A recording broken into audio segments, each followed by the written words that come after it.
monoxide is released from the burning of fossil fuels and is a contributor to the ozone layer depletion.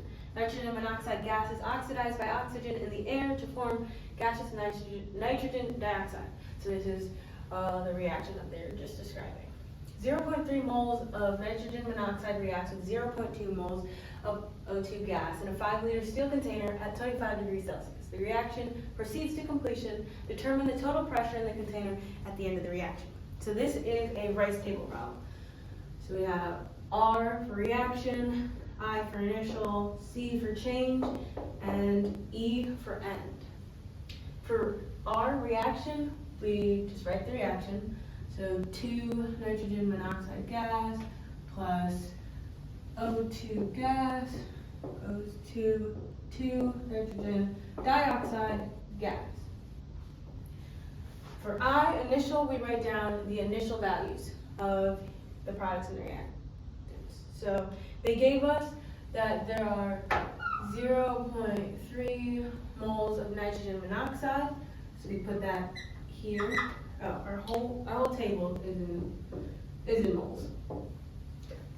So given 0.3 moles of nitrogen monoxide, and then we're told it reacts with 0.2 moles of O2 gas, and since the reaction hasn't happened, we have no product. So you would just put 0 moles of nitrogen dioxide. And so we're also told that the reaction proceeds to completion. So that means one of the reactants is going to be completely used up by the end of the reaction. And the reactant that's completely used up is called the limiting reactant. And to solve for the limiting reactant, we do, let's do this for nitrogen monoxide, you do the number of moles divided by the coefficient. So divided by 2 goes 0.15. And then you got to check all the reactants, so then we also have to check O2. So for O2, there's 0.2 moles divided by 1, because that is the coefficient, and we get 0.2. So the one with the lowest value is considered the limiting reactant. That is our 0.15, which means by the end of reaction, nitrogen monoxide is going to be completely used up. So then for change, we go, and for reactants you subtract because they're being used. So that's why we have a -2 times 0.15. And the 2 is coming from the coefficient.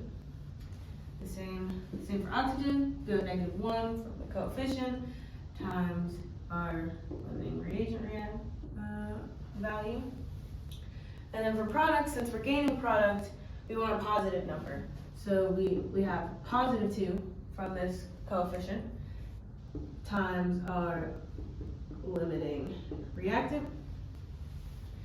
And then we get to the end, E for end, and you just need to add these values. So 0.3 plus -2 times 0.5 is 0, which we expected because it's our limiting reactant.